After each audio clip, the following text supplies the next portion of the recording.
নমস্কার বন্ধুরা, আজকে আমরা এই ভিডিওতে আলোচনা করব যদি আপনার পোস্ট অফিসের কোনো অ্যাকাউন্টে নমিনি না থাকে, অর্থাৎ কোনো নমিনি আপনি করতে ভুলে গেছেন বা নমিনির নাম দিতে ভুলে গেছেন, এমন কোনো অ্যাকাউন্ট থাকে, সেই নমিনি ছাড়া পোস্ট অফিসের যে কোনো অ্যাকাউন্ট থেকে আপনি কিভাবে টাকা তুলতে পারবেন সেই সমস্ত কিছু এই ভিডিওতে আলোচনা করব।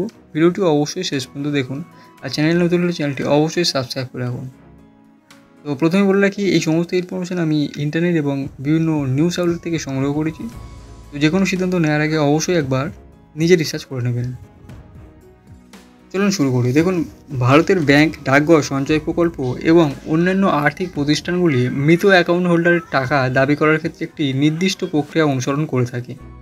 সঠিক কাগজপত্র ও আইনগত প্রমাণের ভিত্তিতে মৃত ব্যক্তির অ্যাকাউন্ট বা সার্টিফিকেট থেকে টাকা দাবি করা যায়। তিনটি প্রধান পদ্ধতির মাধ্যমে এই দাবি নিষ্পত্তি করা হয়: নমিনেশন, আইনগত প্রমাণ এবং নমিনেশন ছাড়াই দাবি। তো প্রথমে আসি, নমিনেশন থাকলে আপনি কীভাবে করতে পারেন। দেখুন, নমিনেশন দ্রুত ও সহজতম একটি পদ্ধতি। নমিনেশন পদ্ধতিতে দাবি নিষ্পত্তি সবচেয়ে দ্রুত এবং সহজে হয়। যদি মৃত ব্যক্তির অ্যাকাউন্টে পূর্বেই কোনো নমিনি নিযুক্ত থাকেন, তাহলে তাকে কিছু নির্দিষ্ট ডকুমেন্ট জমা দিয়ে টাকা পাওয়ার জন্য আবেদন করতে পারেন। এবার আসছে প্রয়োজনীয় কাগজপত্র কী লাগে। দেখুন, ফর্ম SB-84 ডাকঘরের ওয়েবসাইট বা অফিস থেকে পাওয়া যায়। আসল বা attested death certificate, nominee KYC document, সংশ্লিষ্ট পোস্ট অফিসে ফর্ম ও কাগজপত্র জমা। পোস্ট অফিস কর্তৃপক্ষ নমিনি ও অ্যাকাউন্টের তথ্য যাচাই করে টাকা ছাড় করে দেন। এরপর আসছে আইনগত প্রমাণ, অর্থাৎ উইল, সাকসেশন সার্টিফিকেট ও অন্যান্য। যদি কোনো নমিনি না থাকে এবং মৃত ব্যক্তির উইল থাকে, তবে সেই অনুযায়ী উত্তরাধিকারী বা উইলে উল্লেখিত ব্যক্তিকে টাকা পাওয়ার অধিকার দেওয়া হয়। উইল না থাকলে আদালতের মাধ্যমে সাকসেশন সার্টিফিকেট বা লেটার অফ অ্যাডমিনিস্ট্রেশন সংগ্রহ করতে হয়। তো এক্ষেত্রে প্রয়োজনীয় ডকুমেন্ট যেগুলো লাগে সেটা হলো ডেথ সার্টিফিকেট, উইল বা succession certificate, letter of administration, দাবি ফর্ম, দাবিদারের KYC ডকুমেন্ট। এই সমস্ত কাগজপত্র সংশ্লিষ্ট পোস্ট অফিসে জমা দিয়ে টাকা পাওয়া যায়। এবার আসি নমিনেশন ছাড়া দাবি, যেটা 5 লক্ষ টাকা পর্যন্ত, অর্থাৎ আপ টু 5 লাখ রুপিস।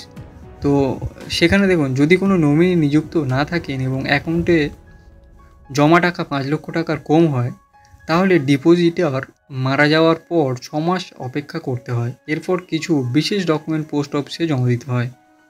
তো সেই প্রয়োজনীয় ডকুমেন্টগুলো হলো দাবি ফর্ম ও ডেথ সার্টিফিকেট, মূল বা attested, annexure 1 letter of administrative,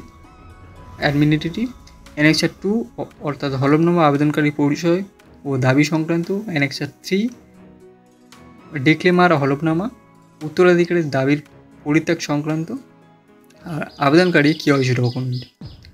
এবার আসছে নমিনেশন ছাড়া 5 লক্ষর বেশি টাকা, অর্থাৎ আদালতের সাকসেশন সার্টিফিকেট আবশ্যক।